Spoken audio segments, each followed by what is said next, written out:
Hi, and welcome to episode 147 of the Heartland Knits podcast. My name is Vicki, but you can find me as Heartland Knits on places like Ravelry and Instagram. And today is Sunday, June 19th, 2016. Another new recording location this week. I am out on the screen porch. It's early Sunday morning, so I'm hoping there's not too much noise around.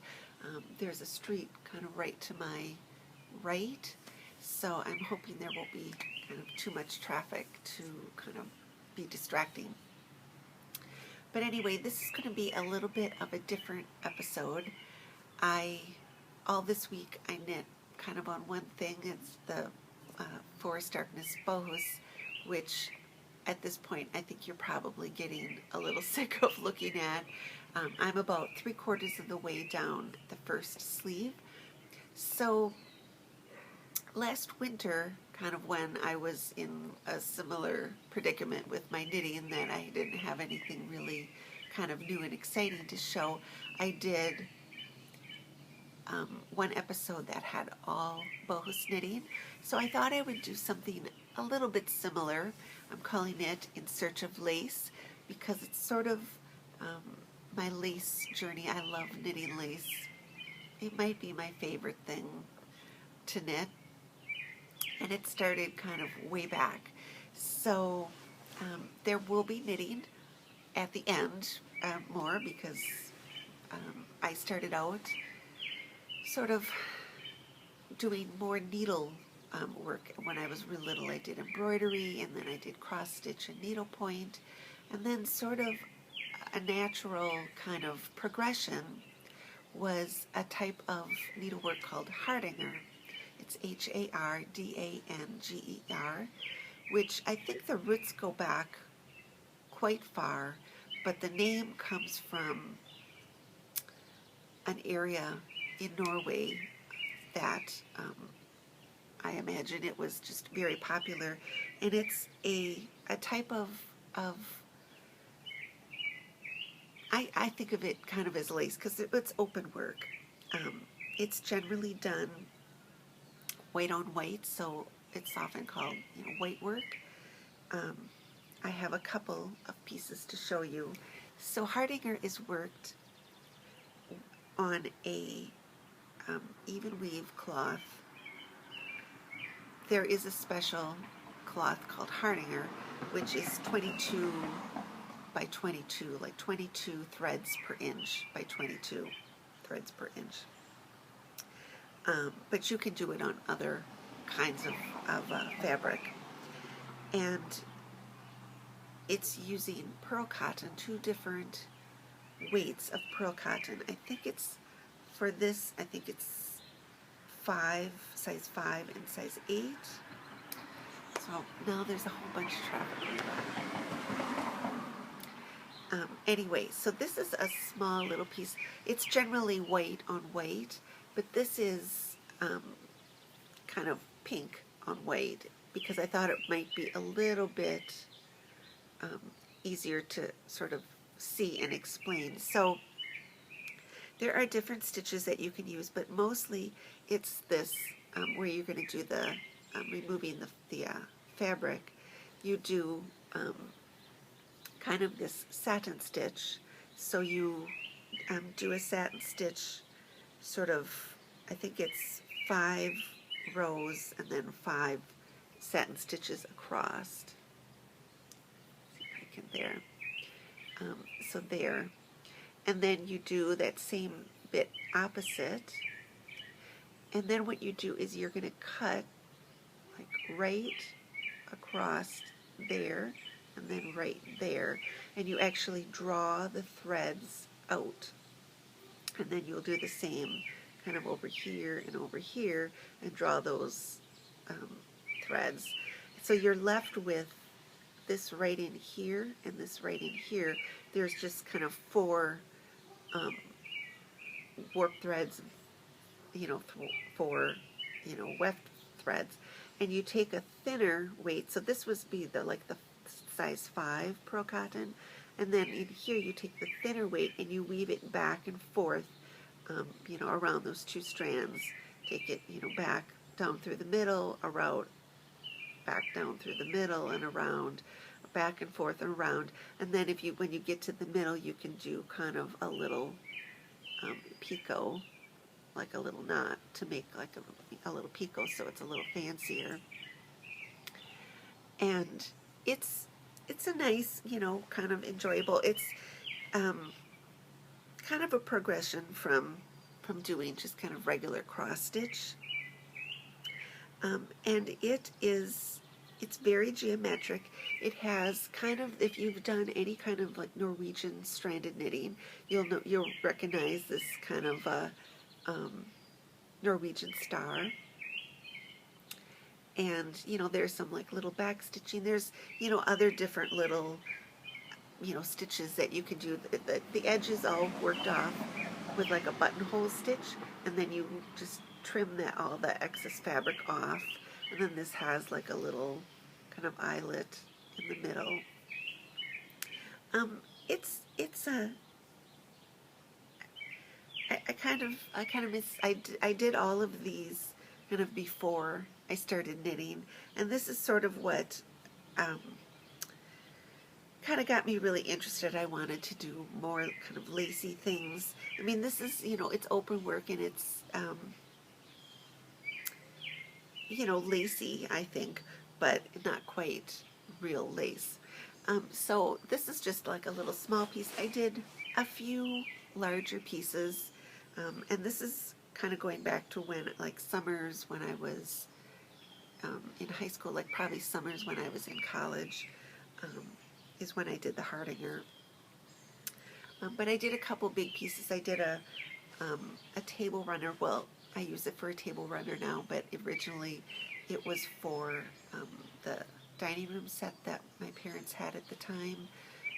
Had kind of a buffet, you know, like for storage and things, and so it was made to kind of fit on there, and it's white with kind of two tones of blue on it. And so now I use it kind of, you know, sometimes for a table runner. And I designed a kind of big square piece that I gave to my sister, so I have no idea what happened to that. But I did design another piece that I made for my mom. She was a rose mauler, and they used to have, I guess like the guild she belonged to. Now there's crows. I thought it would be nice and quiet. But anyway, she belonged to a guild, and they would have a show in the fall. I think some people sold items. She never did, but she would have things up there kind of for show. And there were some ladies who were sort of Norwegian background, or they had gone to Norway, and they had kind of the whole like outfit, kind of traditional outfit that they would wear, and the very big spangly silver jewelry. I'm sure there's a proper name for it, but it's like very sparkly. It has like little round circles that sort of hang down and like are spangles. But anyway, so I made her a Hardinger apron to wear kind of just over what, you know, whatever she was going to wear, and I designed it. So I have that now, and you know, she wore it a few times. She never wore it to actually, like, you know, cook in, or, you know, it was just kind of for show. But so this is showing the white on white, and so it's kind of like this kind of went around her neck, and it was all this like open work. And then in the very inside there, that thread, it was even smaller. I think that was 12 count pearl cotton. So anyway, it's very, very geometric. And then, so I made the individual pieces, so then the bottom of the apron looks like this. So I made the individual pieces and she sewed it together because like the streamers are, you know, all buttonhole stitch. But I remembered, you know, I had this all graphed out, and you know, and so, and also the point of, you know, it's kind of like with cross stitch and you know all those other things. You know, the aim is to do, you know, have your back as nice as your front. So it's a really enjoyable thing. I have not done any of this kind of stitching basically since I took up knitting. I think shortly after this is kind of when I took up knitting, but I always remembered that I loved to do the lace, and I don't know how I heard about it, but I wanted to learn to tat, because that seemed more like real, like lace making, more than the cut work. And there's all different kinds of lace that I've never done. I've never done bobbin lace, but anyway, there's all kinds of different ones that I've never done. But for a long time, I was on a mission to learn how to tat. And I bought a shuttle and a little spool of thread, and I had a little booklet that just had kind of, you know, line drawings on how to do it. And I would, you know, tatting's not like really difficult. It's basically one knot that you do, but it's a knot that you have to kind of get this little like flip. If you don't get the thing to flip when you're tightening it, you just have a knot. If you get it to flip, you have a knot that will move on the thread. I think there's a similar knot or the same knot just done differently in sailing that I don't know what it's called, but anyway, it took me a long time. I would, you know, take out my little book and I would have my shuttle all like threaded up, and I would try it and I'd get a knot, and I would try and try, and I just could never get the little. I didn't really know that there was the little flip, and so I would have that, and it would go in a drawer, or you know, but it always kind of moved with me every so often. A couple year or so, I would come across my shuttle and the thread, and I'd think, okay, I'm gonna like learn, and I wouldn't be able to. And this went on for probably 5-10 years. And then one time I was on a cross-country flight, so I was on the plane for a long time, and about 2 rows up on the other side of the aisle was a lady who was tatting, and the entire flight I stared at her hands. I just watched what she did, and you know how she moved her hands. And when I got home, I went right away. I went and got, you know, found the shuttle. Luckily, I found it right away, and just sort of got my hands set up and just closed my eyes and tried to move them like she did.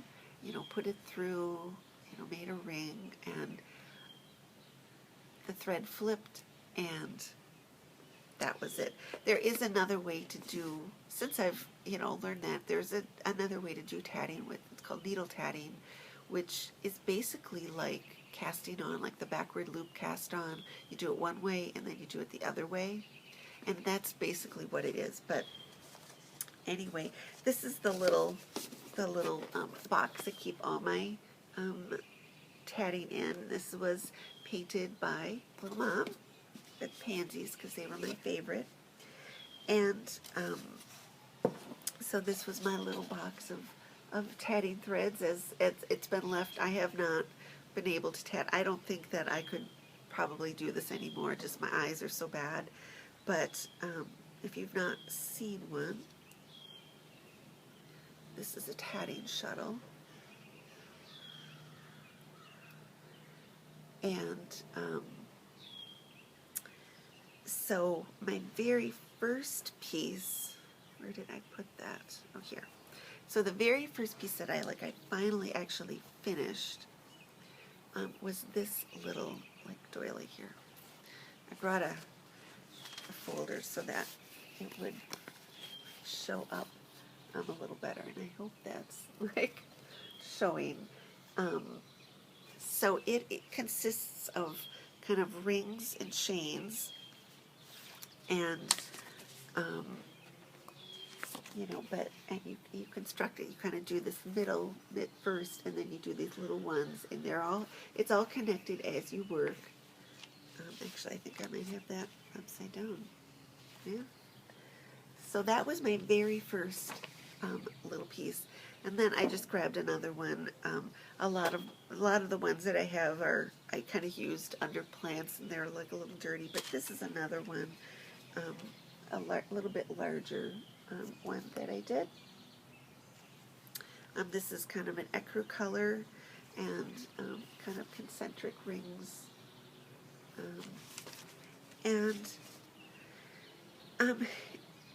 it's fun to do, but it's I don't know that my eyes have it in me to kind of do it anymore.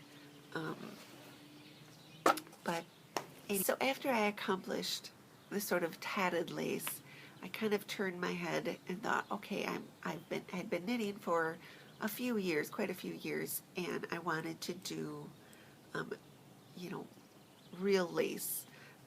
I had done my very first lace was probably stitch patterns in the sweaters or socks or whatever, and in I think it was the 1990 Olympics, my big project that I did was kind of my first great big lace shawl, and it was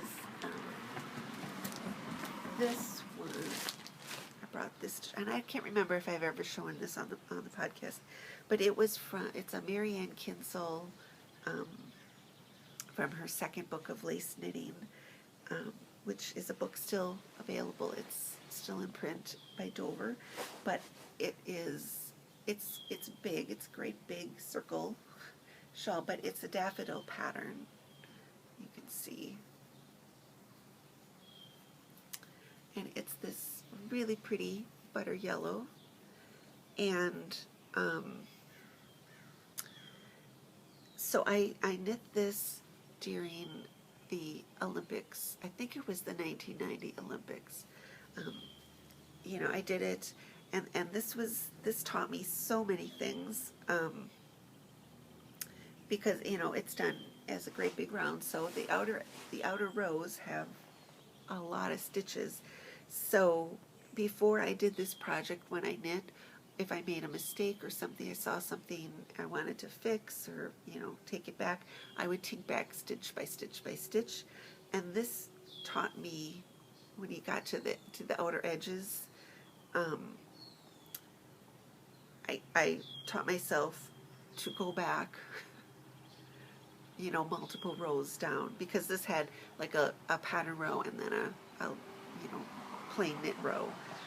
So if I missed a yarn over, it would be 2 rows down. And until this project, I didn't kind of know how to go back those 2 rows to get that yarn over or whatever. So this project really taught me that, which is an invaluable thing to know. But I don't know, it was one of the most fun projects. I just remember it vividly, knitting on this and knitting on this, and I would do the pattern row when something would be like a sport that I wasn't really interested in, a hockey game was on or something. I know, sacrilege to the hockey fans, but so that I would have a rest row when like the ice skating was on. And so anyway, that was my first kind of really big lace shawl. Okay, change of camera because the iPad was filled, so I will just kind of continue on and try to wrap this up. I can't really remember exactly where I was, but I did bring the lace shawl that I am most proud of. I don't think I've ever shown this on the podcast before. It really does not see the light of day very much, which I know is wrong. I think I've shown it at camp, and I think I might have worn it once, but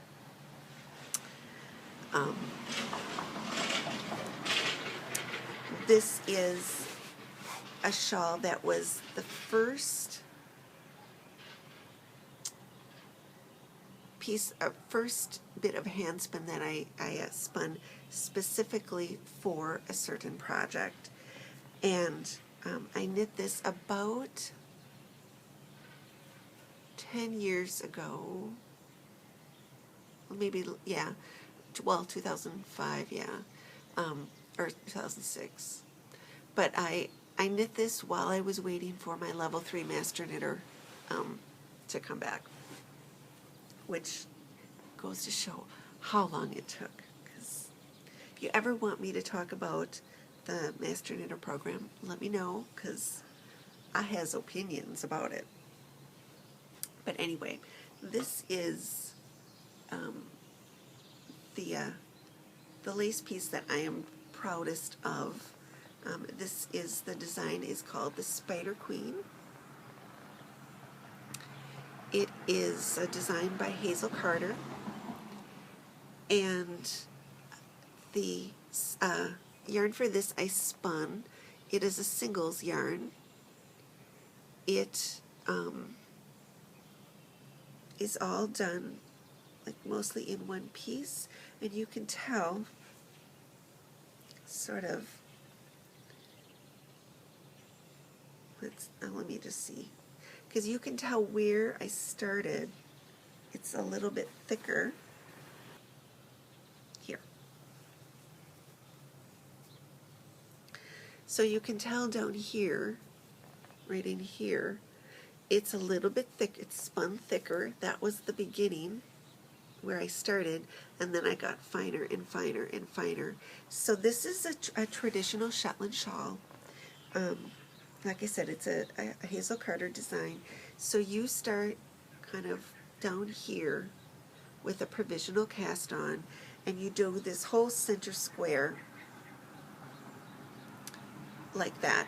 And that center square is a knitted lace. It's like truly knitted lace. It's patterned on both, on every row. So there isn't a kind of a purl back or knit back, rest row.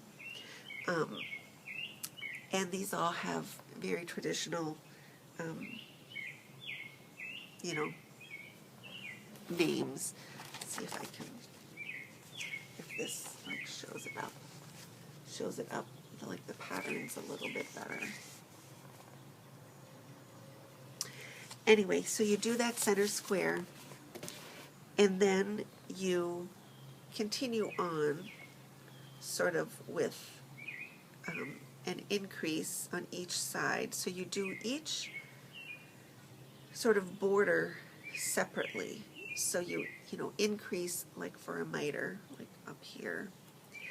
And then, so you do this bit like that, and then you're over, you've increased on this corner, and then you do a little sideways edging all the way across over to here. Then you flip the whole thing around, and you've done that provisional cast-ons, and you pick up those stitches, because they're, live stitches now, and you do that same thing all over again. You do that border and the little edge across, and then on each of the sides, you pick up your edge stitches, and I think they've done. I think there's like a yarn over kind of pattern to delineate that pattern, and you do that on both of the second sides.